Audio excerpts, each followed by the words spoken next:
Quand vous voulez. Bonjour à tous, merci de votre présence. Bienvenue à cet événement organisé par la Fabrique de la Cité à propos d'un thème tout à fait d'actualité, les mobilités, la transition énergétique et environnementale et les inégalités. Comment relever le défi de la transition écologique dans le thème des mobilités et des inégalités. Aujourd'hui, quand on parle des mobilités, malheureusement, on a tendance à parler plutôt de son contraire, c'est-à-dire de l'immobilisme, de la congestion, de la pollution, du temps perdu, bref, des complexités qu'on connaît pour essayer de se déplacer, au lieu au contraire d'apporter davantage de solutions et de réflexions un peu plus optimistes sur la capacité des citoyens à se déplacer. Et enfin, la diversité des modes de transport et la hausse du coût de certaines énergies, par exemple l'essence, cristallisent les opinions et peuvent cristalliser également le débat et les prises de position. Et donc c'est pour ça qu'en 2021 et toute l'année 2022 aussi, la Fabrique de la Cité a décidé de s'attaquer au thème des mobilités et des inégalités, à la fois pour décrypter les différentes opinions et apporter aussi un peu d'éléments dans ce débat pour analyser le rôle des entreprises, le rôle des citoyens et aussi le rôle de l'État dans cette transition. Pour ne pas oublier la diversité des offres de mobilité et ne pas oublier aussi le risque d'inégalité qui est absolument crucial si on veut que cette transition s'installe comme il faut. Pour ce faire, la Fabrique de la Cité a développé 4 sondages, 4 études d'opinion, un sondage national, celui que nous vous présentons ce soir, et 3 sondages métropolitains pour avoir une étude de territoire un peu plus précis et une analyse un peu plus affinée à comparer avec les résultats nationaux que nous allons vous présenter ce soir. Donc aujourd'hui, ce sont les premiers résultats du sondage national que vous présentons en exclusivité. J'ai le plaisir d'accueillir à mes côtés à la fois raison sanitaire oblige en ligne et à mes côtés monsieur le député Jean-Luc Fugit. Donc vous êtes député du Rhône et président du Conseil national de l'air. Merci beaucoup. Monsieur Guy, directeur général du GART, donc le GART, le groupement des autorités responsables de transport. Et à mes côtés cette fois-ci, Madame Amandine Lama, vous êtes directrice de clientèle à Ipsos et vous allez nous présenter 2 séquences de ce sondage national. Et puis Monsieur Yves Crozet, vous êtes professeur émérite à Sciences Po Lyon, économiste spécialiste des transports. Donc, avant de commencer, un petit peu de contexte. Cet événement est organisé en 2 séquences. La première séquence traitera des habitudes de mobilité des Français, une étude un peu des comportements remarqués par ce sondage, tandis que la deuxième séquence traitera de l'environnement, des attentes environnementales et les questions cruciales d'accessibilité et d'inégalité.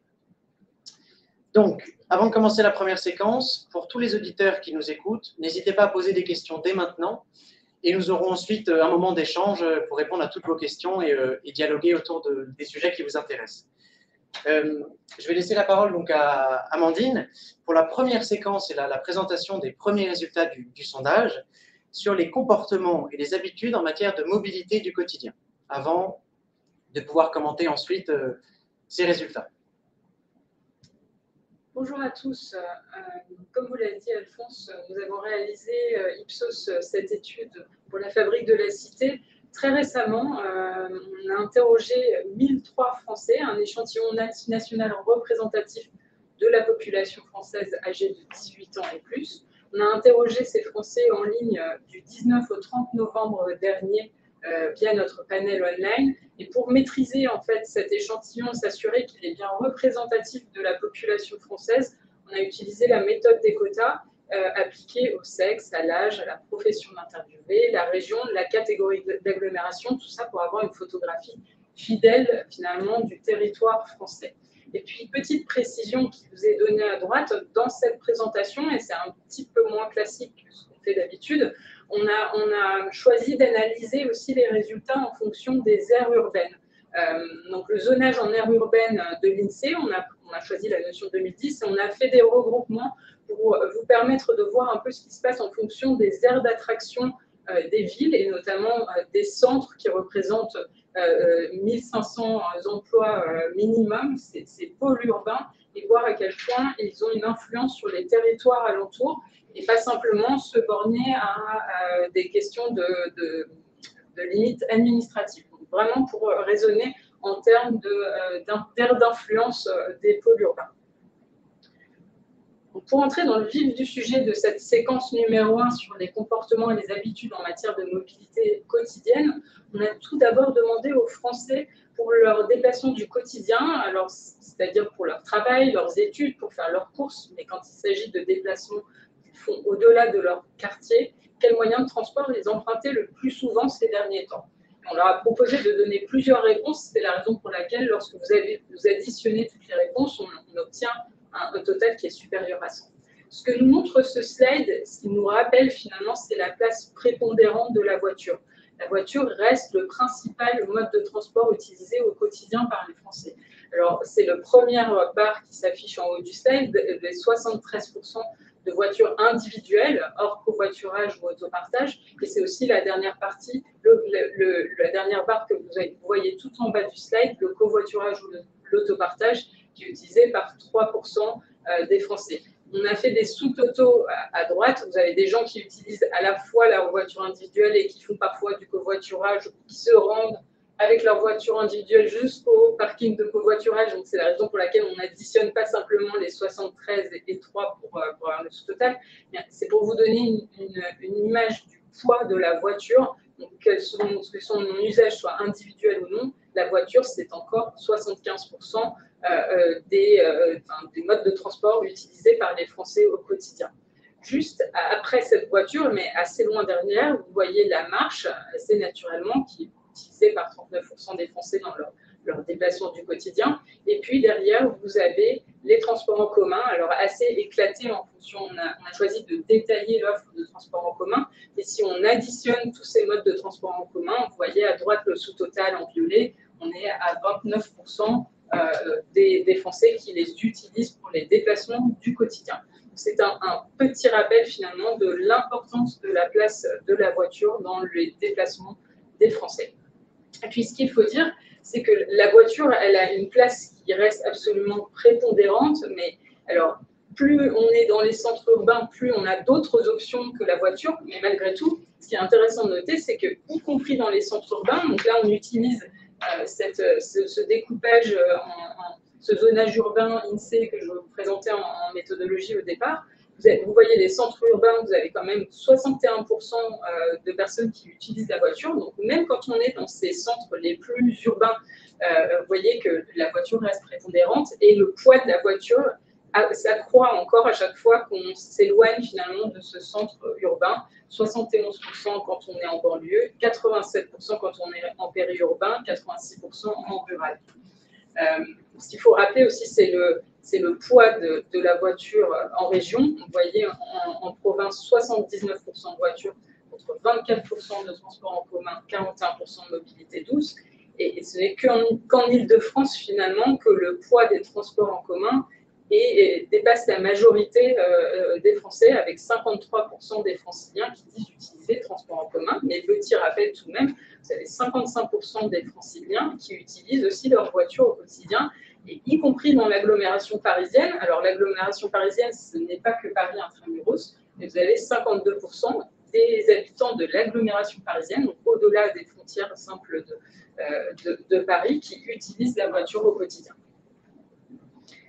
Et enfin, on leur a demandé s'ils avaient le sentiment de perdre du temps dans leur trajet au quotidien. Ce qu'on remarque, c'est qu'on a quand même près d'un Français sur deux qui a le sentiment aujourd'hui de perdre du temps dans le cadre de ces déplacements du quotidien. C'est encore plus le cas en Île-de-France qu'en région. Vous avez 54% des Franciliens qui disent avoir le sentiment de perdre du temps.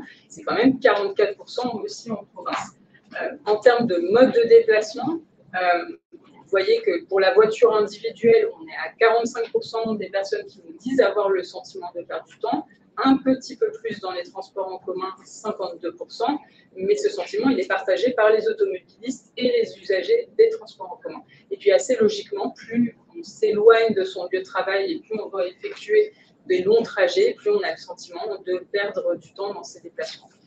Petite chose à noter finalement dans les explications, puisqu'on leur avait demandé pour quelles raisons ils avaient le sentiment de perdre du temps, à quoi finalement ils attribuaient cette perte de temps. La congestion finalement des routes était la principale raison citée pour les automobilistes, mais aussi la deuxième pour les usagers des transports en commun. Ce qui nous fait dire que dans les solutions préconisées, le fait d'avoir des voies réservées aux transports en commun sur route a toute sa pertinence. Et puis la fréquence de passage des transports en commun, quand même, qui est citée en premier comme une des raisons de perdre son temps dans ses déplacements quand on utilise les transports au quotidien. Voilà pour cette première partie. Merci beaucoup, Amandine. Ce qui est intéressant et ce qui justifie notre étude et notre focus sur le thème aussi d'inégalité, et pas seulement les mobilités et la transition, c'est que l'étude entre différentes gradants de densité, entre le centre, la périphérie, le périurbain et puis le monde rural, dès les premiers chiffres assez classiques d'une mobilité quotidienne et de la prépondérance de la voiture, montre des différences. Ma première question sera pour vous, Monsieur Lebras. Donc, vous êtes directeur général donc, du GART, le groupement des autorités responsables de transport. Là, je parle sous votre contrôle, mais qui, dès les années 1980, s'est directement investi pour agir en fait en faveur d'autres modes que la voiture. Et de fait, je pense que cette prépondérance de la voiture, c'est-à-dire 75% de la part modale, ne devrait peut-être pas vous surprendre finalement. Et selon vous, comment peut-on expliquer en fait historiquement, depuis, mettons, la création du GART jusqu'au déploiement de nos jours de la loi LOM, comment expliquer la persévérance de la voiture en première place, alors que les initiatives pour le report modal n'ont pas manqué, et que certes le sujet est loin d'être clos, mais l'action pour d'autres modes alternatif n'est absolument pas jeune. Ça fait un moment que ce sujet existe. Comment expliquer qu'encore aujourd'hui, plus de 30 ans après, la voiture reste de loin la numéro 1, si j'ose dire? Excusez-moi, il y a une petite coupure. Je n'ai pas entendu le début de la question, mais j'ai compris la fin. Donc, en l'occurrence, très clairement, pour le transport du quotidien, ce que les citoyens recherchent, c'est la facilité. Donc, à partir du moment où un moyen de transport est simple et accessible, et il va évidemment être celui qui va être utilisé préférentiellement. Donc, évidemment, la voiture reste dans beaucoup de circonstances un moyen de transport tout à fait prépondérant, notamment dans les zones peu denses. Et notamment parce que l'offre de transport collectif, si elle a été très très largement augmentée dans les métropoles et dans les grandes agglomérations, reste encore insuffisante dans des territoires et des zones peu denses. Donc de ce point de vue-là, la raison fondamentale pour laquelle cette offre n'a pas été plus importante dans ces secteurs-là, c'était l'absence d'autorité organisatrice de la mobilité. C'est la raison de l'intuition qu'a eue la ministre à l'époque, donc Elisabeth Borne, de dire pour que les choses changent, il faut qu'il y ait une autorité organisatrice de la mobilité sur la totalité du territoire, puisque vous savez que avant la LOM, il y avait environ 2/3 du territoire qui représentait 30% de la population française qui n'avait pas d'autorité organisatrice de la mobilité. Donc de ce point de vue-là, la loi est devenue apporter des modifications. D'ailleurs, aujourd'hui, il y a 900 communautés de communes qui se sont posé la question de prendre la compétence mobilité après la LOM. Et sur ces 900, il y en a à peu près la moitié qui ont effectivement pris cette compétence. Et on voit déjà dans ces collectivités des initiatives qui sont prises par les élus pour développer des services de mobilité qui ne sont pas forcément du transport collectif au sens classique et massif du terme, mais qui peuvent être des initiatives autour de la mobilité partagée et qui sont extrêmement favorables là aussi au fait d'utiliser la voiture différemment ou de l'utiliser moins. J'ai en tête un exemple qui est intéressant, c'est nous avions fait une étude il y a quelques années sur la pénétration de la deuxième voiture dans une agglomération comme Chalon-sur-Saône. Eh bien, quand on regarde les chiffres, on se rend compte que si on part de la valeur moyenne dépensée par chaque propriétaire d'une voiture chaque année pour sa voiture, qui est de l'ordre de 5 000 € minimum, eh bien, finalement, il y avait quasiment 100 millions d'euros chaque année qui sont dépensés dans l'agglomération de Chalon-sur-Saône pour la deuxième voiture. Si on apporte une offre qui est suffisante pour faire en sorte que nos concitoyens abandonnent déjà leur deuxième voiture dans des zones moins denses que les métropoles, et bien très clairement, on aura déjà énormément avancé sur cette question-là. Donc, je pense que effectivement, ce qui a été fait avec la LOM et ce qui est fait au quotidien par les autorités organisatrices de la mobilité va dans le bon sens, mais on part quand même d'assez loin.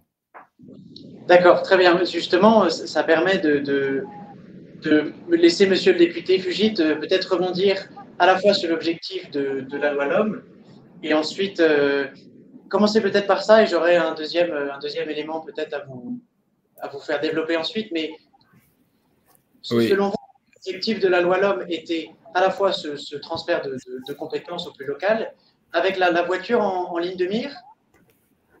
Alors, je crois que ça a été très bien dit par M. Lebras, mais il est évident que l'un des objectifs majeurs, enfin, il y avait plusieurs objectifs majeurs à la loi LOM.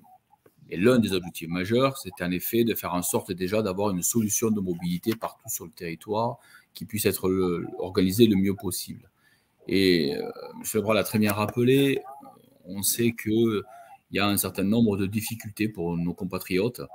Et si on se souvient bien de nos débats à l'Assemblée nationale, quand on les a lancés après les assises de la mobilité, donc quand on a fait la loi en 2019, donc moi j'étais la loi d'orientation de la mobilité, j'étais l'un des rapporteurs. On se souvient qu'on avait des données précises sur, par exemple, le fait que 25% des personnes en recherche d'emploi ou en recherche de stage pour les plus jeunes, eh bien, avaient refusé une offre pour des problématiques de mobilité.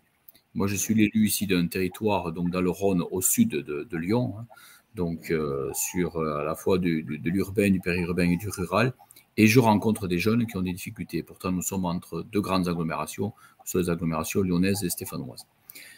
Et donc, en effet, l'idée, c'était d'apporter une réponse extrêmement concrète avec donc la structuration autour d'autorités organisatrices de mobilité pour couvrir l'ensemble du territoire. Deuxième grand objectif, c'était aussi de faire évoluer la législation pour pouvoir intégrer de plus en plus ce qu'on pourrait appeler les nouvelles mobilités, ou en tout cas des mobilités donc plus partagées, plus actives, etc. Et faire évoluer donc la législation en ce sens, et aussi préparer le terrain pour des mobilités qui vont aller encore plus loin. Je pense notamment à des véhicules autonomes, des choses comme ça, donc pour lesquels on peut imaginer qu'il va y avoir des évolutions dans les années qui viennent. C'était d'autant plus important de faire ce type de loi qu'il n'y avait pas eu de grande loi sur la question des transports depuis 1982-1983, donc plus de 30 ans. Troisième grand objectif, il y avait les infrastructures, et quatrième grand objectif, développer des mobilités plus propres et plus actives. Mais si je bien compris, on y reviendra. Et donc, au milieu de tout ceci, il y a des solutions de mobilité. La solution majeure, et M. Lebras l'a très bien rappelé, autour de la voiture individuelle, celle qui aujourd'hui offre globalement peut-être plus de confort. On le voit d'ailleurs dans votre enquête sur la question des conforts, etc. Chacune et chacun d'entre nous, on cherche à se déplacer le plus vite possible, malgré tout, en tout cas dans une durée raisonnable, et dans des conditions les plus agréables possibles, ce qui est tout à fait humain. Et donc, la voiture individuelle a été et est souvent la solution première qui vient à l'esprit de chacune et chacun d'entre nous. Ça ne veut pas dire que c'est la solution unique, bien entendu, et au contraire, je crois que la loi d'orientation des mobilités a permis de faire en sorte qu'on puisse encore mieux considérer les solutions autres que la voiture individuelle. Et ça, c'est je crois, ce sera sûrement une sorte de victoire, c'est pas le mot, mais une belle avancée de la loi des mobilités, c'est d'avoir mieux, plus ensemble tous pris conscience qu'il fallait s'organiser pour aller vers des mobilités plus partagées, plus actives, plus propres. Ceci dit, il faut du temps. On le sait tous. Hein. Je sais que nous vivons dans le monde de l'immédiateté, mais sur ces sujets-là, les évolutions, d'ailleurs, il serait intéressant sur des enquêtes comme la vôtre, de les faire à des pas de temps réguliers, peut-être tous les 3 ans, vous voyez, avoir, je ne sais pas si c'est pertinent, c'est pas moi le sondeur, mais tous les 2 ans, tous les 3 ans, pour voir un petit peu les évolutions et voir un petit peu comment nos concitoyens ressentent tout ceci. Ce qui est certain, c'est que la place de voiture est toujours importante, bien entendu.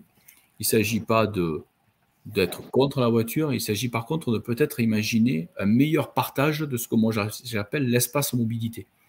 Et c'était aussi un des objectifs de cette loi d'orientation des mobilités, qui a donné beaucoup de clés, qui a donné des orientations, mais n'oublions pas quand même que ce sont évidemment les AOM, les autorités organisatrices des mobilités, c'est-à-dire les collectivités d'ailleurs, qui vont se saisir, qui se saisissent de ces outils et qui, évidemment, doivent les utiliser pour construire le mieux possible les déplacements de nos concitoyens.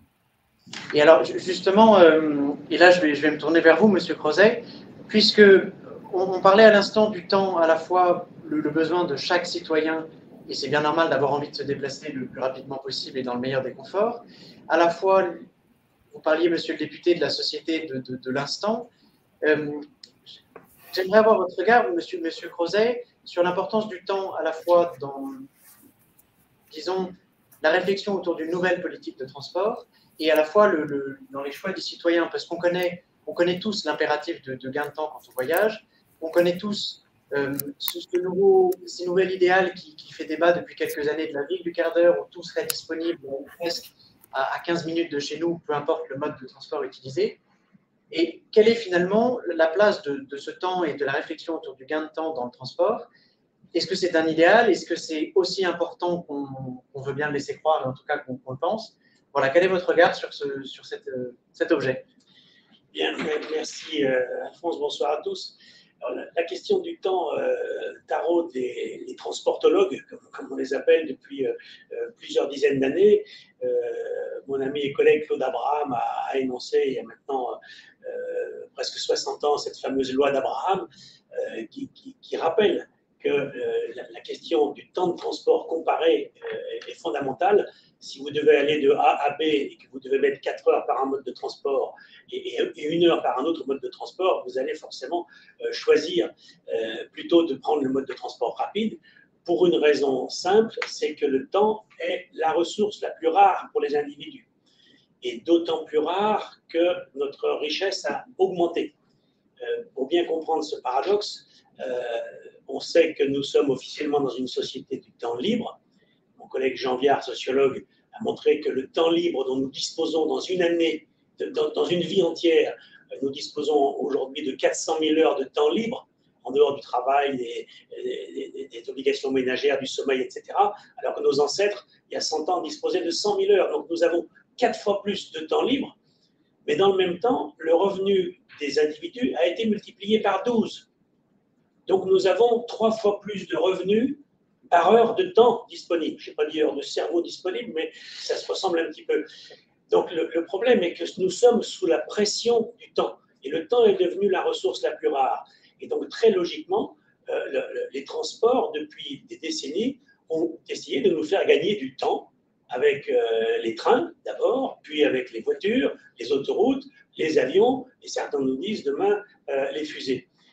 Et cette tendance générale à gagner du temps s'est heurtée, tout simplement, au fait qu'il y a une autre rareté qu'il ne faut pas oublier, qui est la rareté de l'espace, et notamment de l'espace viaire, de l'espace où l'on se déplace. Et donc, notamment en zone urbaine, eh bien, ce qu'on constate depuis 20 à 30 ans, c'est que les politiques publiques ont dit quelque chose qui n'était pas très clair, mais que je vais vous dire très clairement. Vos gains de temps, on n'en veut plus, parce que vos gains de temps conduisent à des effets pervers qui font que plus vous allez vite de votre domicile à votre travail, et plus vous habitez loin de votre travail, et plus vous augmentez la dispersion. Donc, on va vous embêter, on va maintenant ne plus vous faire gagner du temps, voire on va vous faire perdre du temps en faisant, par exemple, de la régulation par la congestion et en disant aux automobilistes, ce que disait un élu vert de Paris il y a maintenant une quinzaine d'années, nous allons transformer en enfer la vie des automobilistes. Alors, ils ne sont pas arrivés jusqu'en enfer, mais la vitesse moyenne de déplacement a diminué et donc une partie du transport s'est déplacée vers la voiture. Et c'est là qu'on voit bien tout l'enjeu de la loi d'orientation des mobilités, parce que si les autorités organisatrices de la mobilité ne veulent pas relever de ce que mon collègue Jean-Marc Hoffner appelle une usurpation d'identité, parce que si elles continuent à ne s'occuper que des transports collectifs, elles ne s'occupent pas de toutes les mobilités. Si les AOM doivent demain s'occuper de toutes les mobilités, comme c'est le cas à Londres ou à Oslo, il faudra qu'elles s'occupent aussi des voiries. Ça ne veut pas forcément dire être propriétaire des voiries, les entretenir, etc. Mais ça veut dire regarder ce qui se passe sur les voiries. Et ça commence à se faire dans la métropole de Lyon, puisque la métropole contrôle à la fois les transports collectifs et la voirie, et puis dans d'autres métropoles, en regardant comment on veut, par exemple, partager la voirie entre des modes individuels, voiture, mais aussi vélo, marche à pied, vélo électrique, des modes partagés, comme le covoiturage, ou des transports collectifs, ce qui fait d'ailleurs beaucoup. Et on peut faire une dernière remarque pour commencer, c'est que toutes les nouvelles mobilités dont on parle depuis une dizaine d'années se font sur la voirie. Elles ne se font pas sur les rails. Il y a peu d'innovations de mobilité sur le rail. Il y a eu la vitesse, bien sûr, mais les innovations aujourd'hui, ce qui s'est passé avec les coronapistes, par exemple, ben, c'est quelque chose qui se passe sur la voirie et qui renforce la rareté de l'espace viaire. Donc, pour comprendre la situation, le sondage nous montre le passé. Le passé, c'était que la voiture était un outil absolument fabuleux. Ça reste un outil fabuleux pour la plupart des personnes. C'est le meilleur moyen de se rendre assez vite au travail et aussi dans différentes activités. Mais ce moyen fabuleux, il pose des problèmes parce qu'on a 34 millions de voitures en France, même 36, et que ces 36 millions de voitures, elles n'ont que 1 million de kilomètres de route à utiliser. Et si vous enlevez les 600 000 kilomètres de route communale, eh bien, il ne reste pas grand-chose. Et si vous mettez toutes les voitures sur les routes au même moment, vous avez aujourd'hui tout simplement un gigantesque embouteillage. Donc, il faut gérer cette abondance de voitures, et c'est en cela que les choses sont obligées de changer. Et comme l'a dit monsieur le député, ça va prendre du temps, mais les autorités organisatrices de la mobilité vont devoir gérer l'abondance de voitures. Alors, justement, sur ce sujet du temps de transport, dans le sondage, la première raison de la perte de temps dans les transports en commun n'est pas forcément les bouchons, mais c'est la trop faible fréquence des services. Moi, très honnêtement, je m'attendais à ce que ce soit les bouchons. Et la trop faible fréquence de service des bus, par exemple, revient en premier. Une question peut-être à la fois pour monsieur le député, ou on peut commencer par monsieur Lebras. Comment répondre à ce problème, par exemple, de service d'un transport collectif? Si je grossis le trait, faut-il simplement ajouter davantage de bus pour que le transport collectif puisse répondre à la nouvelle demande? Faut-il prioriser certaines zones au détriment d'une autre? Ou essayer carrément d'innover dans le transport lui-même, une navette à la demande qui s'arrêterait uniquement quand la demande est haute dans certains quartiers, à proximité de gares, de pôles d'emploi. À la fois, quel est votre regard sur cette première raison du manque de services, et quelles sont les pistes que les AOM et puis les autorités locales explorent aujourd'hui pour ce sujet? Alors, pour ce qui concerne, je dirais, l'insuffisance de l'offre, il faut bien comprendre plusieurs choses. D'abord, la première, c'est que pour augmenter de 10% la part modale du transport collectif, il faut doubler l'investissement. Donc, c'est quelque chose de tout à fait onéreux. Ensuite, très clairement, les transports publics doivent être effectivement façonnés de manière à pouvoir absorber les heures de pointe. Et donc, de ce point de vue-là, on se retrouve effectivement avec une offre qui, quand elle est suffisante en heures de pointe, devient peut-être un petit peu superfétatoire en heures creuses. Et donc, il y a des problématiques d'exploitation qui ne sont pas forcément très simples à résoudre.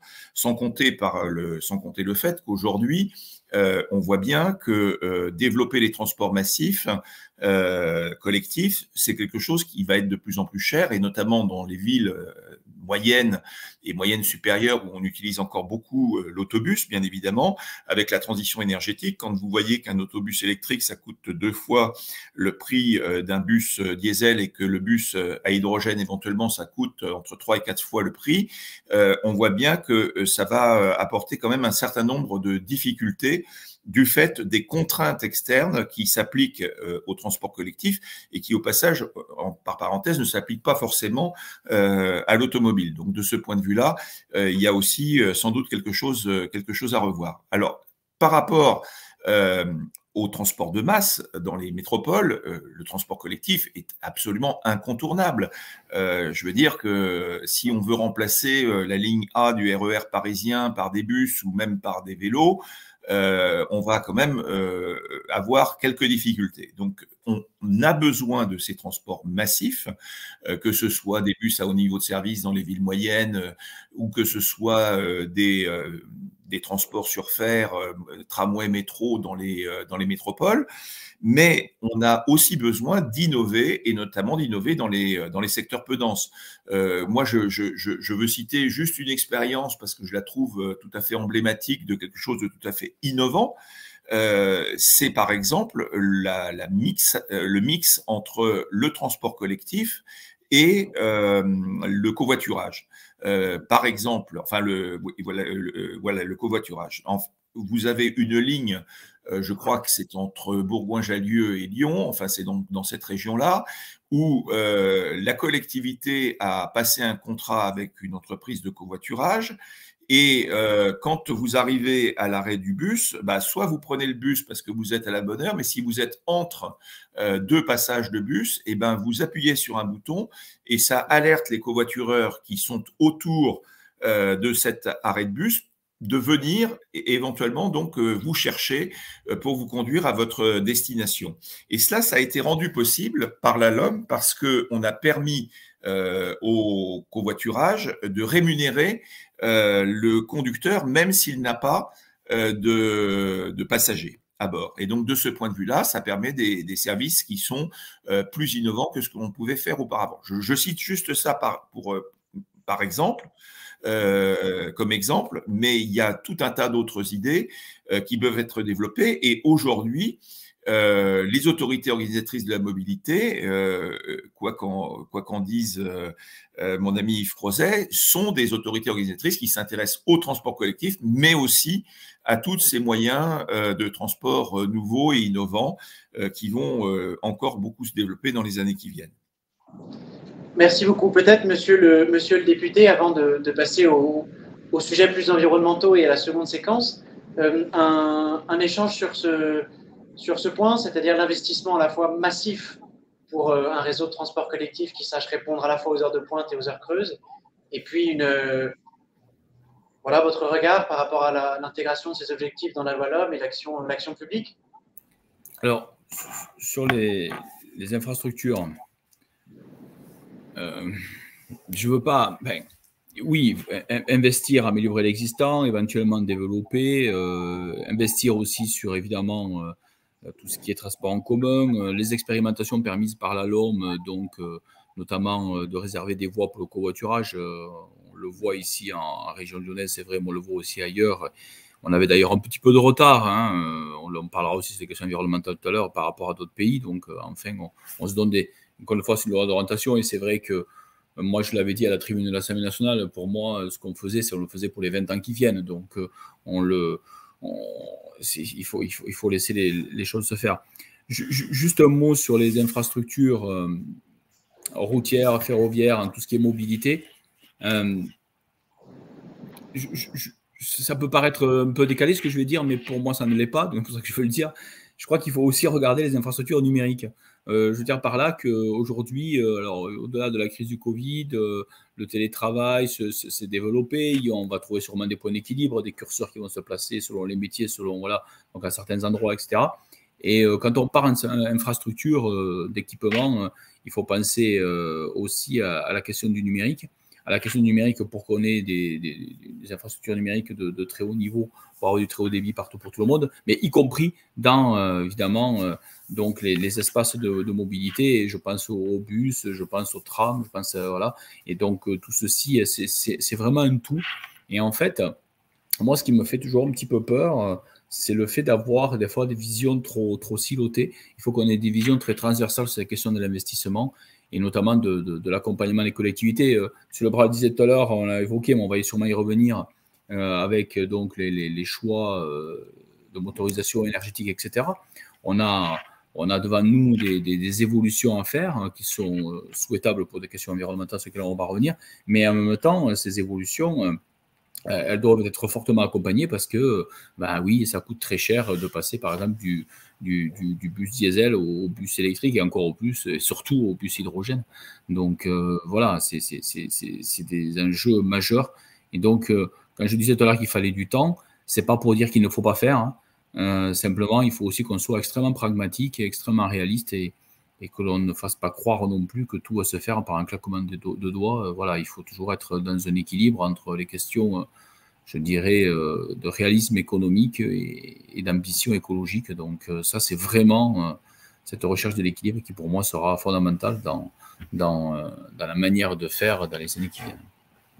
Justement, je vous propose, sans plus attendre, de passer au volet environnemental, donc des résultats de ce sondage, avant d'aller creuser encore ce que monsieur le député vient de proposer.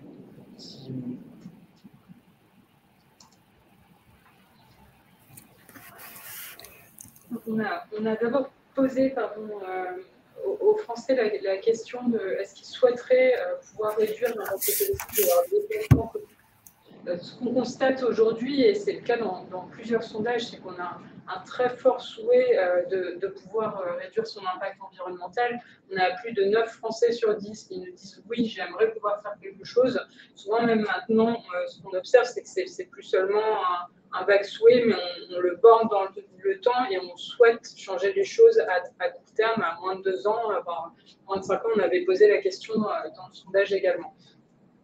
Malgré tout, vous avez des difficultés pour aller au-delà de ce souhait et transformer cette volonté d'être plus écologique dans ses déplacements. Vous avez en bleu marine dans le graphique qui est à gauche, vous avez 18% des personnes qui vous disent oui, j'aimerais et ce serait facilement possible, honnêtement.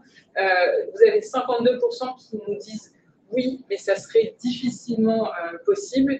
Et puis en bleu clair, vous avez une partie qui nous disent oui, j'aimerais, mais ce n'est tout simplement pas possible. Et enfin, vous avez 9% d'irréductibles qui vous disent non. Alors, soit ils estiment déjà qu'ils se déplacent de manière écologique, soit ce n'est pas un souhait prioritaire chez eux. Quand on creuse un petit peu et qu'on leur demande de quelle manière ils pourraient facilement réduire l'impact écologique de leur déplacement, ils nous citent en priorité 2 choses. Soit se déplacer davantage à pied ou en vélo, c'est 37% des Français qui nous citent cette solution. Alors c'est une solution qui est logiquement plus accessible dans les zones urbaines ou quand les distances à réaliser sont plus courtes. Quand on est plus en zone périurbaine ou rurale, ou que vous êtes plus à distance de votre lieu de travail, évidemment, la deuxième solution est plus citée. En achetant un véhicule électrique ou hybride, c'est une solution aujourd'hui qui est mise en avant par 36% des Français. C'est aussi un moyen de souligner à quel point la voiture reste essentielle aujourd'hui pour beaucoup de Français qui ne voient pas d'autres solutions possibles que la voiture et finalement verdir leur déplacement, c'est acheter un véhicule qui lui-même est plus vert et qui leur permet de continuer à se déplacer en voiture. Vous avez les transports en commun qui n'apparaissent qu'en 3e solution. Finalement, 21% des personnes qui nous disent qu'elles pourraient utiliser davantage les transports en commun. Et puis, il y a la solution de l'éco-conduite à 18%.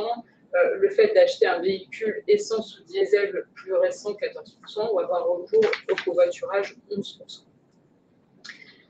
Ce qui est intéressant de noter aussi, quand on interroge les personnes qui empruntent leur voiture pour leur déplacement au quotidien, on voit que 76% d'entre elles nous disent qu'elles aimeraient utiliser un autre moyen de transport que leur voiture personnelle.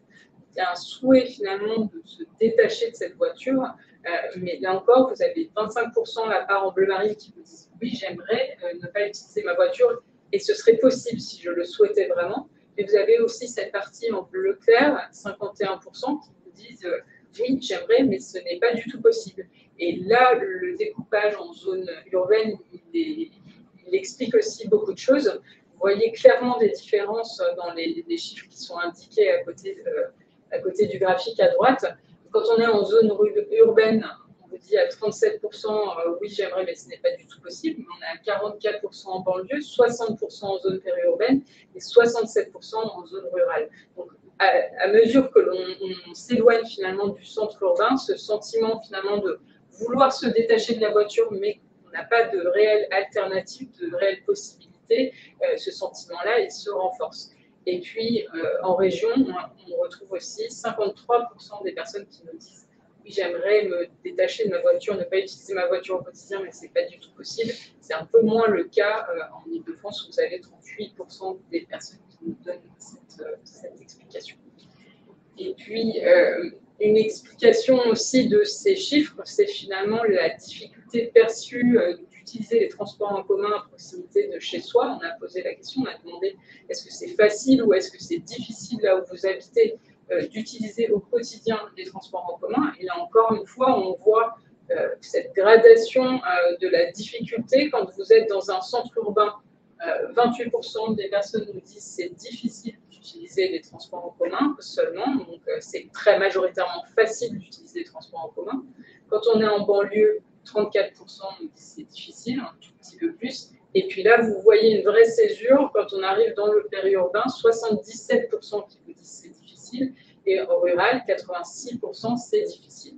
Et puis, même chose selon la taille de l'agglomération, mais c'est un autre indicateur qui va être intéressant de regarder. Vous voyez seulement 17% pour qui c'est difficile d'utiliser les transports en commun quand ils résident dans l'agglomération parisienne. Et puis, on voit à mesure finalement que la taille de l'agglomération diminue, la difficulté augmente. 35% difficile quand on est dans une agglomération de 100 000 habitants et plus, autre que l'agglomération parisienne. 42% quand on est dans une agglomération de 20 000 à 100 000 habitants et 76% là, qui trouvent que c'est difficile quand on est dans une agglomération de moins de 20 000 habitants. Donc là, on ne parle même pas d'être dans une zone rurale. Quand on est dans une agglomération de moins de 20 000 habitants, c'est extrêmement compliqué. Et puis, les services dans lesquels il faut investir en priorité selon le lieu d'habitation, on a demandé aux Français, selon eux, pour améliorer leur déplacement quotidien, sur quoi finalement il faut investir en priorité. Ce qui est intéressant de noter, c'est que l'on soit en centre urbain, banlieue, périurbain ou rural, on souligne à chaque fois les Français qui disent qu'il faut investir avant tout dans le bus ou le tram. C'est finalement la mobilité de proximité la plus attendue.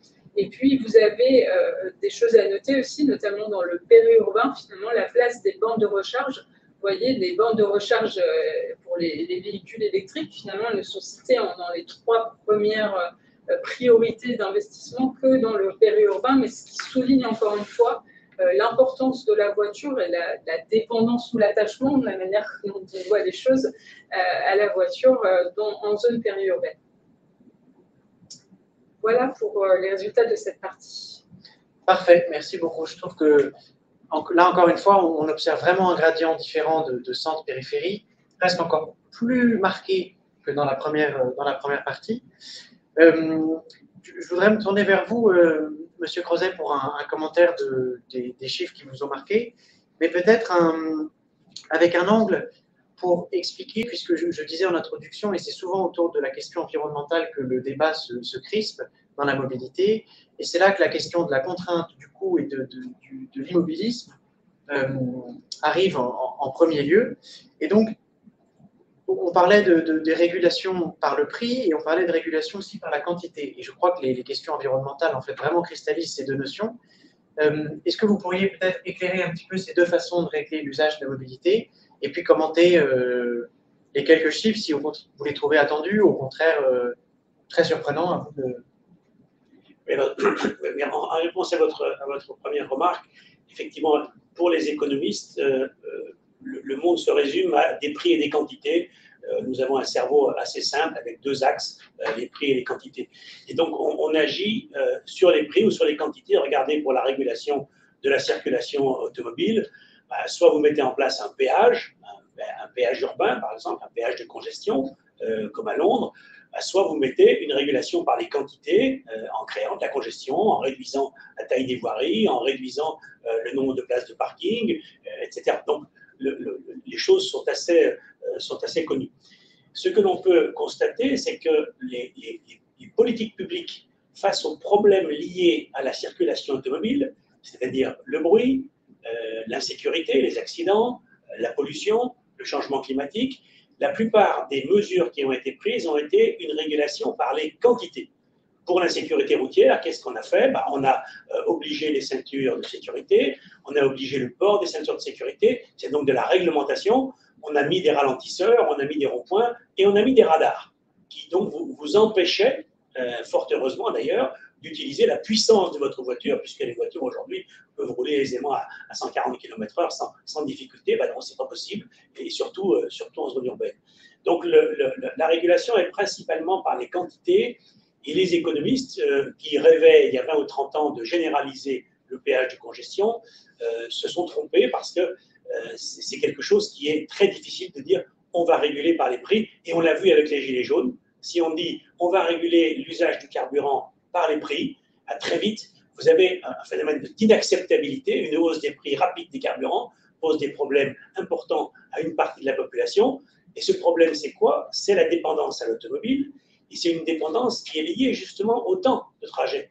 Si vous regardez bien dans une des premières slides, la réponse qui a le moins de succès, c'est celle du covoiturage. Pourquoi le covoiturage a relativement peu de succès, alors que sur le papier, c'est une très bonne idée de mettre 4 personnes dans une voiture au lieu d'une seule? Tout simplement parce que le covoiturage, c'est quelque chose qui vous fait perdre du temps.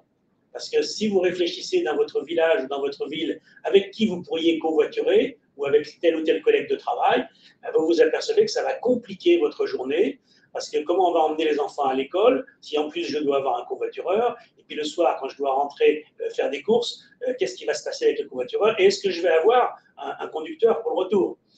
Donc vous voyez bien que tout ça, ça crée des incertitudes, exactement comme la voiture électrique crée des incertitudes sur l'autonomie, et que cela rend la transition difficile. Et donc c'est une autre façon de le dire, c'est que nos collègues du Commissariat général au développement durable ont publié en décembre 2020, une étude tout à fait intéressante qui montre que pour les personnes qui se déplacent en voiture, le coût monétaire moyen de la voiture, essence, amortissement, assurance, c'est aux alentours de 20 et quelques centimes du kilomètre. Et le coût temporel, donc l'usage de la voiture, le temps qu'on passe dans cette voiture et qui est de fait du temps perdu, c'est même supérieur à 20 centimes, c'est plutôt aux alentours de 23 centimes. Donc on s'aperçoit que le coût généralisé, c'est-à-dire la somme du coût monétaire plus du coût temporel, c'est plus de 40 centimes. Et dès que vous dites à des personnes, vous ne pourrez plus utiliser votre voiture, ce qu'ils voient augmenter, eux, c'est le coût temporel. Et donc on revient à ce que je disais sur la rareté du temps. La voiture a permis d'améliorer très nettement la vitesse et donc d'augmenter la portée des déplacements, qui ne cesse d'augmenter. La portée moyenne des déplacements domicile-travail continue à augmenter. Et dès que vous allez augmenter soit le prix de cette mobilité, le prix des carburants, soit le temps de cette mobilité, covoiturage obligatoire ou obligation de passer par des transports collectifs, eh bien vous créez des problèmes importants, alors que nous disons, nous, économistes traditionnellement dans les transports, que les transports sont là pour régler des problèmes de rang supérieur. Ce que vous devez faire, c'est être à l'heure le soir pour récupérer les enfants chez la nourrice. C'est ça qui est le problème de rang supérieur, c'est qu'il faut que vous récupériez les enfants. Les transports sont là pour régler des problèmes de rang supérieur.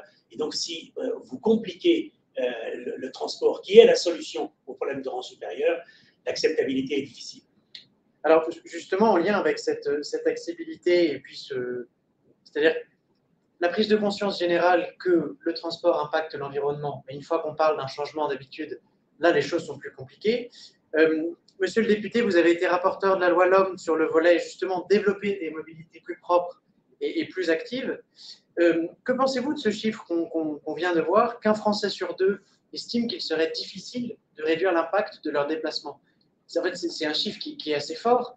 Et quel est je dirais de façon très ambitieuse, quels sont les leviers pour d'abord prendre en compte la difficulté, puisqu'il ne s'agit pas d'imposer un changement à une personne qui conçoit une difficulté, et ensuite essayer d'accompagner davantage le changement? Alors, je voulais juste resituer de quoi on parle. Oui. Oui, je suis désolé de parler comme ceci. Nous avons autour de la table un spécialiste de l'économie des transports, un spécialiste du transport tout court, avec le GART, là, on peut difficilement faire mieux. Et je voulais juste préciser que moi, je suis docteur ingénieur en chimie, et donc, voilà, étant le seul dans cette mandature à l'Assemblée nationale, je profite de le placer. Donc, simplement, c'est pour plus sérieusement expliquer les choses. Il faut d'abord savoir de quoi on parle. Et quand on parle de l'impact environnemental, il faut parler de deux choses et non pas d'une seule. Et ça, je me suis beaucoup battu pour bien l'expliquer dans le cadre du débat à l'Assemblée nationale et de le porter dans le cadre de ce qu'on a inscrit dans la loi. Il y a deux choses. Il faut en même temps lutter contre les émissions de CO2 liées au transport. On sait que le transport, c'est 30% grosso modo des émissions de CO2, donc des gaz à effet de serre, qui n'ont pas d'impact sur la santé, impact environnemental, impact climatique, donc je ne suis pas en train de dire que ce n'est pas important, au contraire. Et puis, l'autre impact, c'est la réduction des émissions de polluants, donc ce qui va impacter directement notre santé, à savoir les oxydes d'azote, qui est le principal polluant donc, lié au transport, et ensuite les particules fines. La source principale des particules fines en France, ce n'est pas le transport. Je ne suis pas en train de dire que le transport, ce n'est pas important. Donc, la source principale, c'est le chauffage au bois non performant pour les particules. Il y a quand même pas mal de particules. Et par contre, les oxydes d'azote, c'est-à-dire que voilà, je prends le temps d'expliquer ça, c'est que si je prends le polluant oxyde d'azote, le transport, c'est la source numéro 1. Et le transport à énergie fossile. C'est bien pour ça que d'ailleurs, dans la loi d'orientation des mobilités, j'ai souhaité que soit inscrit, et je l'ai fait par voie d'amendement, la fin d'ici à 2040 de la vente des véhicules à énergie fossile et non pas des véhicules en moteur thermique. Parce que ça aurait été une erreur, parce que sinon ça aurait exclu le gaz, ça aurait exclu ce qui vient d'être mis au point et qui peut-être sera une solution, des moteurs thermiques à hydrogène. IFP, Énergie Nouvelle à Solèze, ici en région lyonnaise, a pu le mettre en place donc, en ce début d'année. C'est chose qu'on ignorait à l'époque, mais en tout cas, voilà. Et si je prends le temps de préciser tout ceci, c'est parce que vous voyez que déjà, je mets un petit peu de technique dans tout ça, de science, etc. Et ça montre bien qu'il faut déjà que, pour qu'on incite nos concitoyens à pouvoir faire des efforts, parce que vouloir, ils le veulent, pouvoir, c'est pas toujours facile, il faut déjà bien qu'ils comprennent de quoi il s'agit. Les gaz à effet de serre, les particules fines et oxyde d'azote de l'autre côté. Et ensuite, il faut respecter une neutralité technologique. Il ne s'agit pas de dire, voilà, l'objectif c'est sortir des énergies fossiles, mais il ne s'agit pas d'interdire tel ou tel type de motorisation. En fonction de ça, il faut aussi regarder qu'est-ce qu'il est possible de faire. Et si vous voulez réussir à entraîner, parce que moi je comprends là, ce que disent nos concitoyens, je le vis, moi je suis un citoyen aussi. Moi personnellement, depuis 5 ans, je me déplace exclusivement en véhicule électrique. Je rassure tout le monde, je suis le député qui a écrit dans une revue parlementaire que le véhicule électrique n'était pas un véhicule propre. Vous voyez, et je roule exclusivement en véhicule électrique. Si je prends le polluant oxyde d'azote, c'est le véhicule le moins polluant pour les milieux urbains et les urbains denses, etc. Et donc, du coup, c'est pour ça que ça m'intéresse de rouler avec ce véhicule-là. Par contre, ce n'est pas un véhicule propre, au sens que si je fais l'analyse d'un cycle de vie, donc je vais avoir un impact. Et tout ça, il faut prendre le temps de l'expliquer. Et nos concitoyens, ils le comprennent dès qu'on leur explique, ils comprennent, ne vous inquiétez pas. Eh bien, il faut leur expliquer qu'on comprend pourquoi ils ont du mal à faire parfois à franchir le pas, parce qu'on a été biberonné, excusez-moi de parler comme ça, à l'énergie fossile, donc qui était l'énergie facile. On transporte donc une quantité d'énergie non négligeable et très rapidement. Donc, on peut faire déplacer un véhicule sur 600, 700, 800 km avec simplement 40 à 50 litres donc, de carburant. C'est quelque chose d'assez mécaniquement, quand on y réfléchit, c'est quelque chose, on est habitué à ça, on est presque drogué à ça, mais n'empêche que c'est quelque chose d'assez extraordinaire. Et du coup, beaucoup disent, ils comprennent qu'il faut faire quelque chose, mais ils ne se sentent pas capables parce que ce n'est pas si facile que ça, à la fois de changer de véhicule, à la fois de changer de mode de transport et à la fois donc de changer de mode de vie parfois. Vous l'avez très bien expliqué, hein, Monsieur Rosé l'a très bien expliqué tout à l'heure avec la question de la gestion du temps, un petit peu aussi le fait de se retrouver seul, etc. Donc, en haut du monde, ce n'est pas pareil, on n'a pas la même souplesse, etc. Donc, il faut déjà expliquer et ensuite, il faut se donner les moyens. Alors, dans les moyens, dans la loi d'orientation des mobilités, on a mis des outils. Je ne suis pas en train de dire que tout va bien, encore une fois. Je dis simplement qu'on a donné des trajectoires. Au passage, on a donné une expérimentation pour le sonore, hein, dans tout ce qui était sonore. D'ailleurs, les premiers radars ont été installés cette semaine, comme vous le savez. Il y a une expérimentation sur 7 lieux en France. Et puis, ensuite, on a mis en place les fameuses zones à faible émission mobilité. Si elle ne s'appelle pas zone à faible émission, si elle s'appelle zone à faible émission mobilité, c'est à cause de moi, le mobilité. J'ai insisté auprès du gouvernement, je voulais faire inscrire mobilité parce que je souhaite que quand on agit avec une ZFE, mobilité, on montre bien à nos concitoyens, on explique, on fait de la pédagogie, qu'on va agir sur le volet mobilité de la pollution de l'air, mais pas sur les autres volets, le volet industriel, agricole et résidentiel avec le chauffage au bois, etc. Pour montrer qu'il n'y a pas que le transport qui apporte des polluants. Ça aussi, il faut l'expliquer. Et ces zones à faible émission mobilité, je dirais, On a donné une orientation, là aussi, une loi d'orientation. Les mettre en place, oui. Attention, par contre, de ne pas les mettre en place trop vite pour ne pas créer des zones d'exclusion, c'est-à-dire de faire en sorte que les gens ne puissent pas se procurer des véhicules suffisamment peu polluants, et non pas propres, encore une fois, hein, pour pouvoir pénétrer dans ces zones-là. Et donc, il faut beaucoup d'accompagnement. L'accompagnement, il est sur la pédagogie, etc., mais il est aussi sur le plan financier. Alors, il y a eu des primes à la conversion, bonus écologiques, etc., etc., mais soyons clairs, ce n'est pas toujours accessible pour tout le monde, ce n'est pas toujours facile. Et en parallèle, il faut mettre le paquet sur le GART, c'est très bien, sur donc les transports en commun. Mais là aussi, on le disait tout à l'heure hein, dans la première partie, ça coûte cher, il faut du temps, il faut des investissements, il faut des volontés politiques. Bon, ça, il y en a de plus en plus, mais il n'empêche qu'il faut du temps. Et donc, moi, ce que je trouve intéressant dans les chiffres qu'on a vus, c'est que la volonté, elle est là, et que quelque part, l'exigence sociétale, elle est là, et qu'en fait, il faut que collectivement, on apporte des réponses pour essayer d'accompagner cette exigence sociétale. Parce qu'en fait, on a tous envie de réduire l'impact environnemental de nos activités. Moi, je ne connais pas, par exemple, un agriculteur qui se lève le matin en disant « je vais polluer les gens ». Et je ne connais pas quelqu'un qui dit eh « tiens, je vais faire exprès de prendre ma voiture pour aller polluer les autres ». Non, la question, ce n'est pas ça. Par contre, tout le monde est d'accord, sauf qu'il faut arriver à développer et pour investir. Donc, pour ça, ça demande on est vraiment dans cette phase de transition, ça demande de gros investissements pour aller vers des véhicules moins polluants, etc. Et en même temps, on essuie des plâtres. Moi, j'ai déjà eu un problème quand je voulais rentrer dans mon Aveyron natal, eh bien, je me suis retrouvé un jour à avoir mal jugé ce qui allait se passer à ma voiture électrique et je me suis fait avoir. Et donc, je me suis retrouvé en panne. Et donc, c'est les fameuses incertitudes dont vous parliez tout à l'heure, monsieur l'économiste en chef, là. Et donc, il nous a très bien expliqué ces histoires d'incertitudes. Et c'est vrai que ces incertitudes, elles sont réduites avec les énergies fossiles. Donc, les évolutions que nous voulons mettre en place, les uns et les autres, eh bien, il faut reconnaître que ce n'est pas simple. Moi, d'ailleurs, je me demandais un petit peu par rapport à tout ce que vous avez observé par cette enquête, cette étude qui est très riche, quel est l'impact Covid dans cette affaire aussi, parce que malgré tout, il y a dans la prise de conscience, dans l'accélération, dans l'idée de se déplacer différemment, de travailler différemment, peut-être de consommer différemment le déplacement. Ça, c'est assez intéressant. Je ferai remarquer aussi que dans la loi d'orientation de mobilité, on a créé le forfait mobilité durable. Ce forfait mobilité durable, alors évidemment, la loi de mobilité, elle a été promulguée en fin décembre 2019. Est arrivée la Covid au moment où elle se déployait avec des décrets d'application, etc., etc. Donc, du coup, l'évaluation n'est pas si simple que ça. Il faut être objectif, il faut être honnête là-dessus.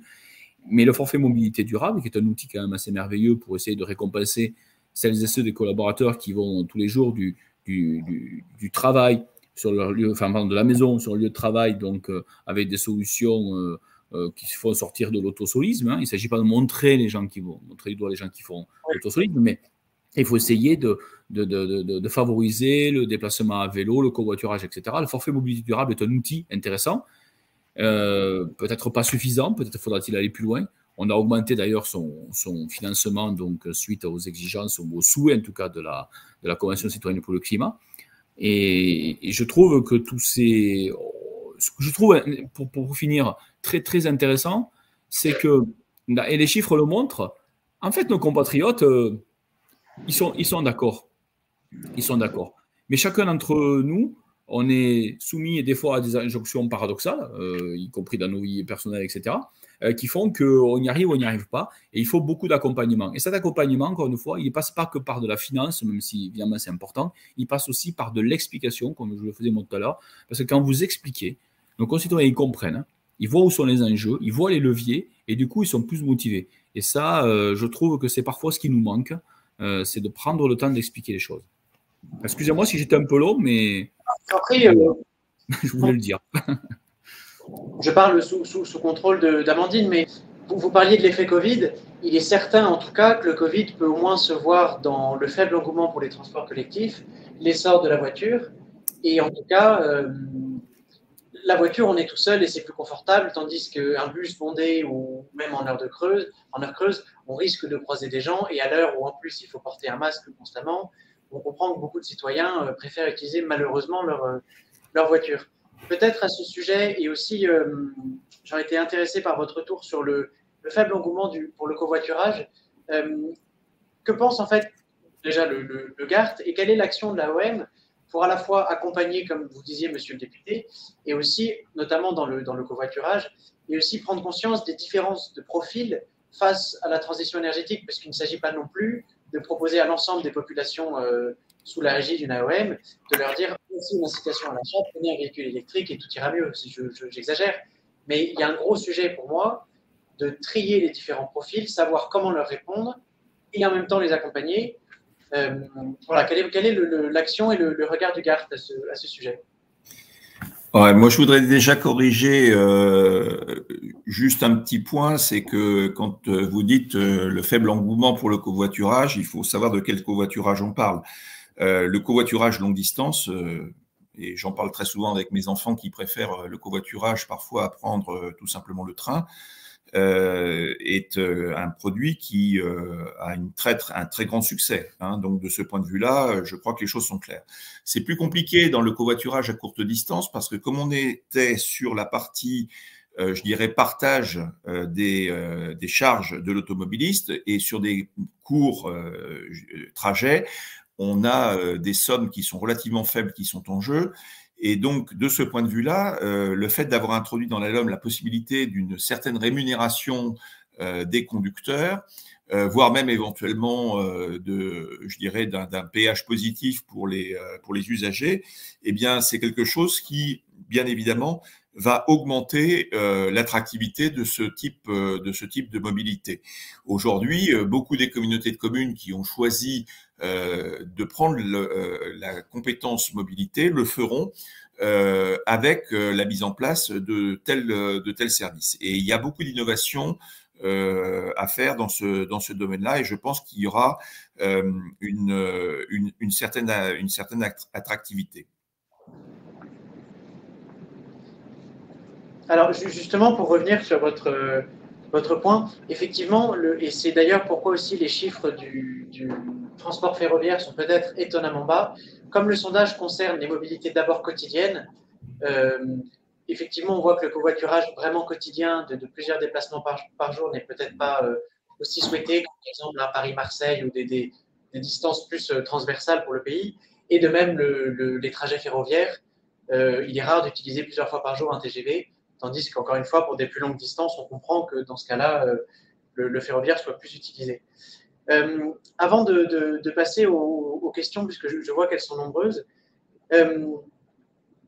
on parlait beaucoup, et là je m'adresse vraiment à vous tous, le sondage montre un fort engouement pour le transport collectif sur route, le transport collectif rapide sur route, donc l'équivalent d'un autocar à grande vitesse qui est idéalement assez chargé, et donc sur pour le coup des plus longues distances qu'une route classique. Est-ce que c'est une option qui est particulièrement utilisée et explorée dans certains territoires plus que d'autres?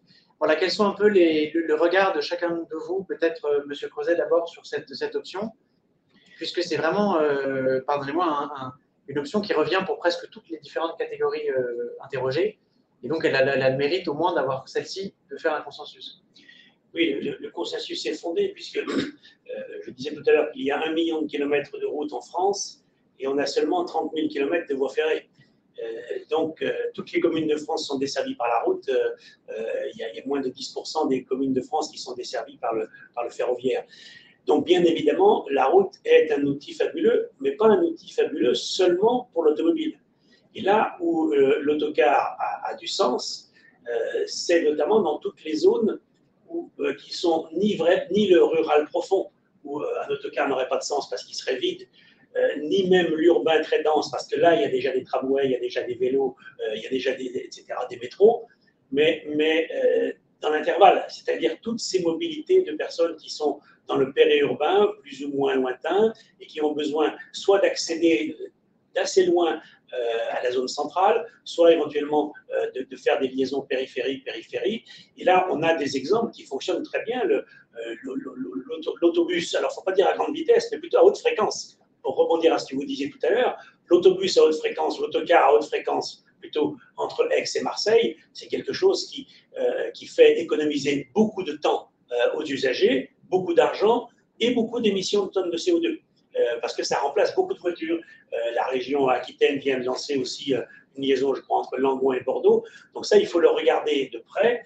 Et vous voyez bien que, bien sûr, j'interpelle mon ami Guy Lebras du Gard là-dessus, parce que c'est compliqué à mettre en place, parce qu'il faut que plusieurs autorités organisatrices travaillent en même temps. Il faut qu'une région, par exemple, travaille avec une AOM d'une métropole. Et donc, il faut organiser ces choses-là.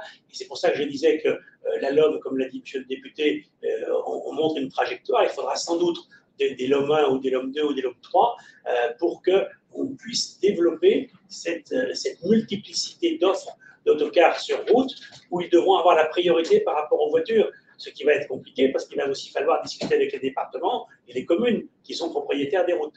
Donc voilà, on voit très bien le travail qui nous reste à faire.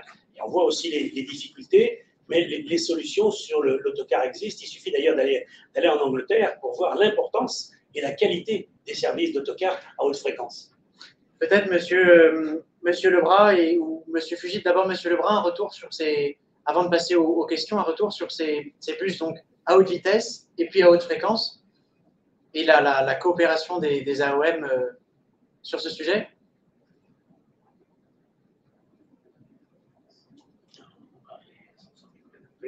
Le micro est coupé. Je voulais vous demander de répéter la question. Il y avait une petite urgence. J'ai dû prendre un appel de mon président. Je n'ai pas entendu votre question. Je vous en prie, peut-être un retour sur… Monsieur Crozet parlait donc de la nécessité pour les AOM de coopérer pour développer un réseau donc de bus à haute vitesse et puis à haut niveau de service. Voilà, et je m'interrogeais sur le regard et l'action de l'AOM et du GART pour développer cette option qui, manifestement, à la fois pour le coût individuel et le coût de la société, a quand même plusieurs avantages. Alors oui, tout à fait. Alors nous croyons beaucoup à la logique de l'appel à projet et c'est quelque chose de très positif. On a eu cette année le 4e appel à projet. C'est d'ailleurs le Premier ministre Jean Castex qui a annoncé les résultats, et qui a fait un déplacement à Tourcoing pour en donner la liste des collectivités qui ont eu un succès dans cet appel à projet.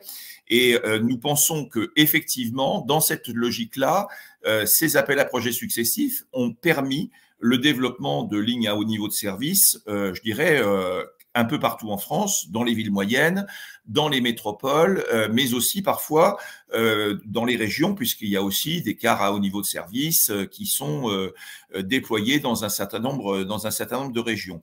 Donc de ce point de vue-là, on ne peut pas, je dirais, quand on est une collectivité, bien évidemment, on a des projets, on les lance, mais le fait d'avoir un effet de levier avec, je dirais, un soutien national et gouvernemental est quelque chose de très important. Alors, ce que l'on peut regretter, c'est que ce soutien n'aille pas jusqu'à cofinancer les matériels de transport, parce que du coup, ça ne finance que les infrastructures, mais du coup, le coût de la transition énergétique, qui, comme je l'ai dit tout à l'heure, est extrêmement élevé, comment dirais-je, ne rentre pas dans cette logique-là.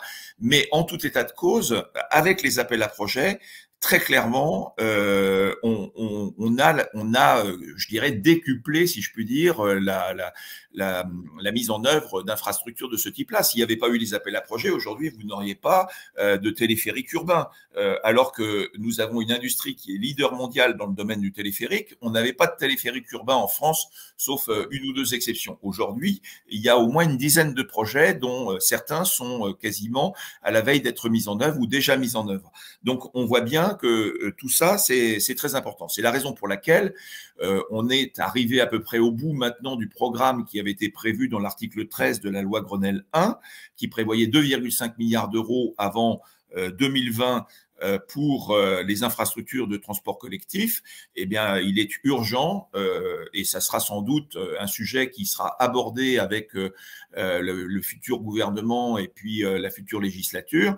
Il est urgent de continuer à investir dans ces lignes à haut niveau de service qui ont fait la preuve de leur efficacité.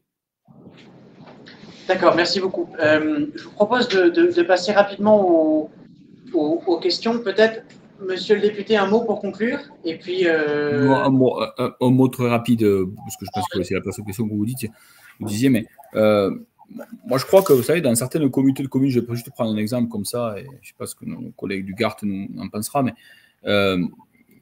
on a des endroits, des communautés de communes où on n'a pas une organisation très très forte à ce stade, donc, donc en termes de gestion des mobilités. Et je pense qu'il faut qu'on développe aussi des solutions avec beaucoup de souplesse. Alors, il y a les grosses infrastructures, je trouve ça très bien, hein, les bus à haut niveau de service, mais aussi on peut aussi imaginer des navettes, des minibus à haut niveau de service aussi, malgré tout, et avec la question du transport à la demande. Alors, est-ce que c'est vraiment rentable ou pas? Mais peut-être que là, il faut que la force publique investisse pour justement créer la demande. Parce que moi, j'observe, hein, encore une fois, sur la base du territoire dont je suis élu, des zones où en fait, il suffirait de pas grand-chose, me disent mes concitoyens, j'en parle aussi avec les élus locaux, ça va de soi, pour que certains délaissent leur véhicule pour pouvoir donc se servir de véhicules partagés qui soient, par exemple, des... Voilà. Sauf qu'on n'a pas besoin pour ça de grands bus, et peut-être que des minibus, etc. Donc, en fait, ce que je voulais dire par là, c'est qu'il faut beaucoup de souplesse. Et je pense que cette souplesse, elle doit être...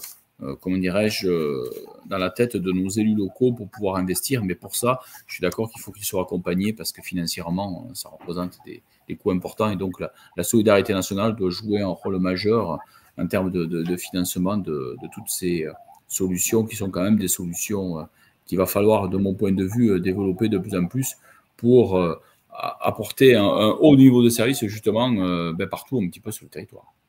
Je suis tout à fait d'accord avec ce que vient de dire Jean-Luc Fugit.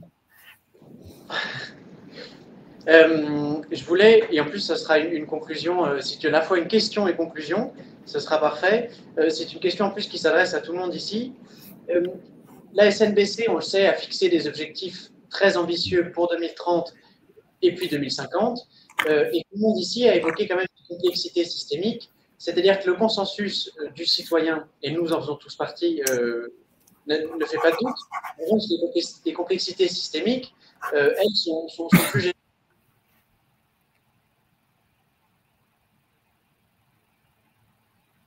Je ne vous entends plus. On n'a plus le son là. Hein. Ah, oui. On ne vous entend plus. Il y a une coupure du son du côté parisien. Ah, attendez. Voilà, ça c'est revenu. Oui, les objectifs de la stratégie nationale bas carbone sont très ambitieux. Je donne juste 2 chiffres pour les voitures.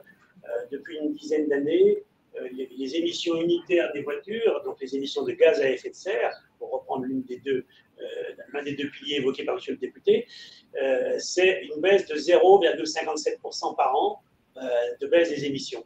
Si on veut atteindre les objectifs de 2030, il faut qu'on baisse de 3% par an.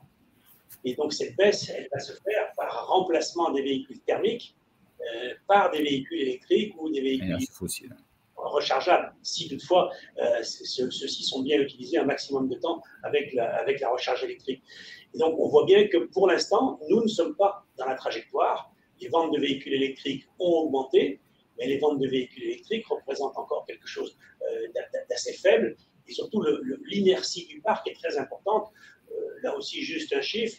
En Norvège, qui a commencé à peu près il y a 10 ans la politique de soutien aux véhicules électriques, 80% du parc automobile norvégien aujourd'hui est encore du parc 100% thermique, malgré le fait qu'à fin décembre 2020, 80% des voitures nouvelles vendues pendant l'année 2021 en Norvège étaient des véhicules électriques ou électriques rechargeables. Donc, l'électrification est en route en Norvège, mais l'inertie du parc, puisque le parc dure de 15 à 18 ans, fait que d'ici 2030, si on a en France 1% du parc électrique, on est déjà à des niveaux relativement ambitieux. Monsieur Lebrun, peut-être un réaction? Oui. Moi, ce que je voudrais dire, c'est que de ce point de vue-là, il y a effectivement des objectifs extrêmement ambitieux qui sont fixés dans la trajectoire que la Commission européenne appelle Fit for 55, donc 55% des réductions des émissions d'ici 2030. Et dans le cadre de cette trajectoire globale, on a eu, nous, pour les autorités organisatrices de la mobilité, la transposition de la directive sur les autobus à faible émission.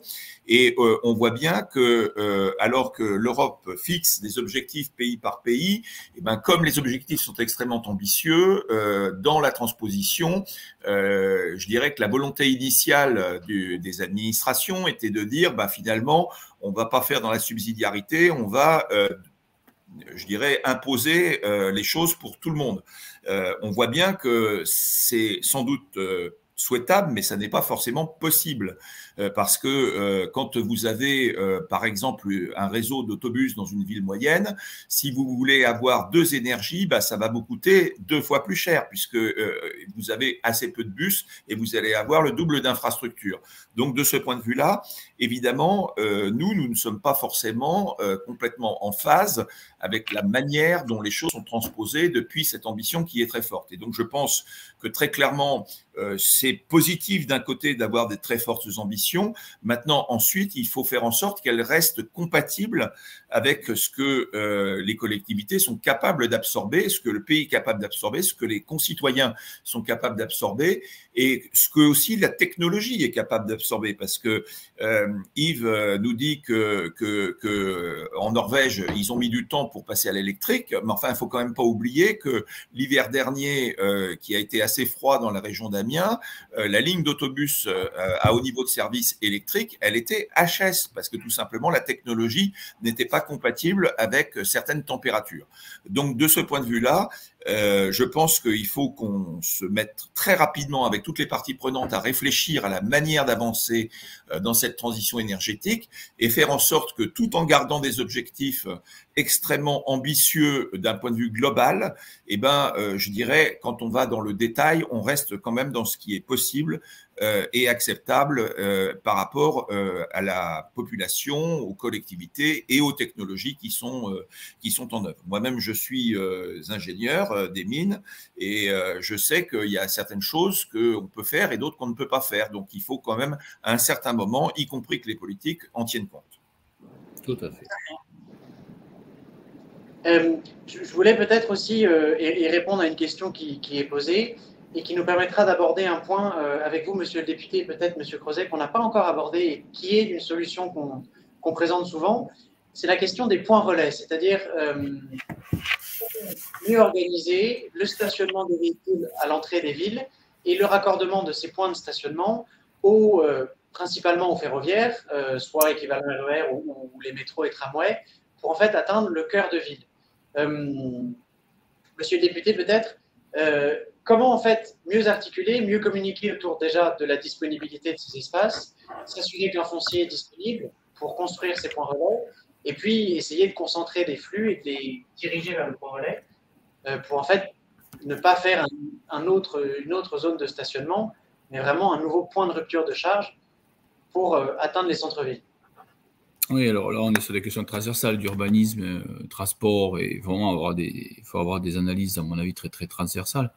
Je dirais déjà qu'il ne faut pas commencer par faire de nouveaux parkings souterrains en centre-ville, puisque si on les met en centre-ville des nouveaux, s'il y en a, il vaut mieux, ça va attirer le véhicule, et donc si on veut que les gens les laissent en périphérie, il faut leur donner des possibilités de stationnement. Je vais sûrement enfoncer les portes ouvertes, mais il va falloir beaucoup de souplesse et beaucoup de... il faut créer des zones multiservices. En fait, moi, je raisonne en termes de confort de vie. Je crois que d'ailleurs, dans votre enquête, on voit bien ces questions de confort de transport, l'intégrer dans le confort de vie. Alors, je vais parler de choses extrêmement concrètes qui étaient beaucoup ressorties quand je faisais les auditions de la loi de mobilité. Et notamment, j'avais auditionné avec un de mes collègues qui était rapporteur d'une autre partie, donc les responsables de, alors je ne sais plus comment on a, enfin, vous savez, les stations en service, mais une sorte de fédération, je ne sais plus comment elle s'appelle la fédération, excusez-moi. Et donc, il y a, de mémoire, il me semble 11 000 stations-service en France, et on se disait que certaines des stations-service pouvaient voir leur service justement élargi avec des plateformes plus importantes, et puis on pourrait sur ces systèmes-là pouvoir recharger facilement sa voiture, pouvoir aussi recharger un vélo électrique, mais peut-être aussi pouvoir prendre un vélo électrique, pouvoir aussi, ça va peut-être faire sourire, mais pour moi, je pense en termes de confort de vie, peut-être avoir dans ces zones-là, pas que du parking, avoir peut-être un pressing, un boulanger, un pharmacien, un point pharmacie, choses comme ça, c'est-à-dire qui peuvent permettre de faciliter la vie au quotidien de celles et ceux qui travaillent, qui courent tout le temps et qui, on le sait, ne sont pas toujours en télétravail et donc du coup ont besoin de se déplacer. Et donc, vous voyez, je pense que cet aspect mobilité doit être apporté, on doit lui apporter vraiment du confort de vie. Et donc, il faudrait redéfinir vraiment ce qu'on voudrait attendre en matière de service, même si je ne peux pas avoir, mais avoir un point épicerie, un point boulangerie, un point pressing, un point ci, un point ça, ça pourrait être des plus qui pourraient inciter les personnes à laisser leur véhicule ou autre là et du coup se connecter. Donc, ces plateformes intermodales, se connecter avec des bus au niveau de service, avec qui peut-être prendre du vélo électrique, je ne sais pas, ou des choses comme ça. Donc, ou laisser au contraire son vélo électrique, mais pouvoir aussi se dire, je le laisse en sécurité. Donc, vous voyez ce que je veux dire? Et donc, du coup, il faut faire quelque chose qui soit autre chose qu'une sorte de terrain vague sur lequel on va laisser sa voiture pour partir avec une navette. Je pense qu'il faut raisonner en matière de confort. Et le confort, c'est le partage. Si vous voulez, pour faire simple, ce que je voulais dire, essayer d'être clair, je pense que quand on parle de transition écologique de manière générale, je pense qu'on n'embarque pas les gens d'une manière majoritaire si ce qu'on leur propose va être, entre guillemets, plus difficile à vivre, plus triste, moins intéressant, entre guillemets, moins pratique que ceux qui les connaissent. Et donc, si vous voulez embarquer, et amener comment dirais-je, à faire évoluer les modes de consommation de la mobilité, si je peux m'exprimer ainsi, il faut qu'on retrouve du service qui nous permet d'avoir le sentiment qu'on est sur quelque chose qui était aussi intéressant que ce qu'on faisait avant. Je ne sais pas si je suis très clair, mais en tout cas, c'est ma manière de voir les choses. Et donc, sur l'intermodalité, il ne faut pas qu'on raisonne que sur l'aspect purement transport pour moi. Monsieur Crozet, un commentaire peut-être sur le… Oui, la question des parkings relais est difficile parce qu'il faut d'abord dire faut-il en faire ou ne faut-il pas en faire? Voilà. Si on répond oui, c'est où et ensuite comment? Parce que le parking relais peut avoir un effet rebond négatif. C'est-à-dire que vous avez un très bon axe de transport qui peut être d'ailleurs ferroviaire et qui, une fois que vous sortez de la gare, vous prenez votre voiture et en 10 minutes, vous êtes dans une zone où le foncier est beaucoup moins cher que proche de la gare. Et donc, vous avez des effets rebonds des parkings relais sur lesquels il faut se méfier. En région parisienne, on fait en sorte, près des RER, justement, de ne pas multiplier les parkings.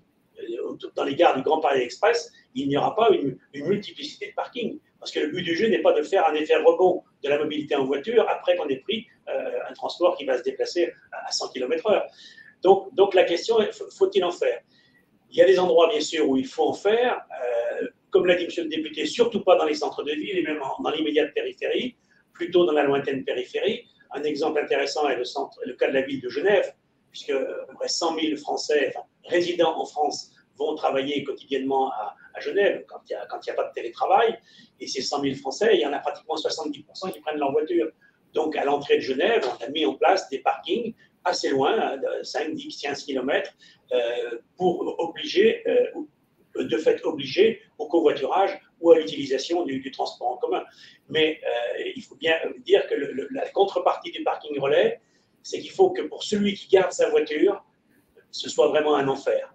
Et c'est le cas quand vous voulez rentrer dans Genève le matin, en venant de Thonon par exemple. Si vous voulez vraiment rester avec une voiture en heure de pointe, ce sera compliqué. Et de fait, vous posez votre voiture à la frontière.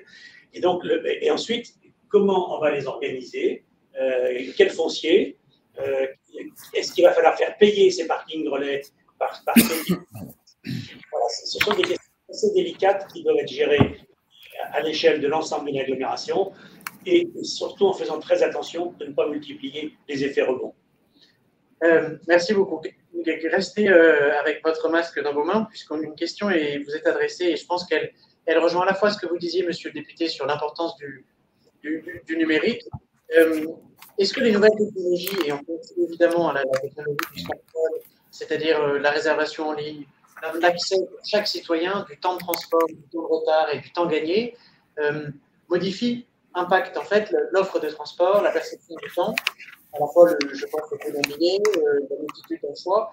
Est-ce que pour une AOM, finalement, la disponibilité de tous ces choix n'est pas un nouveau défi, puisqu'il faut être capable de fournir une offre pour chacun des choix proposés en ligne? Oui, alors bien sûr, le numérique, la révolution numérique est là, en plus d'autres révolutions, la transition écologique, etc.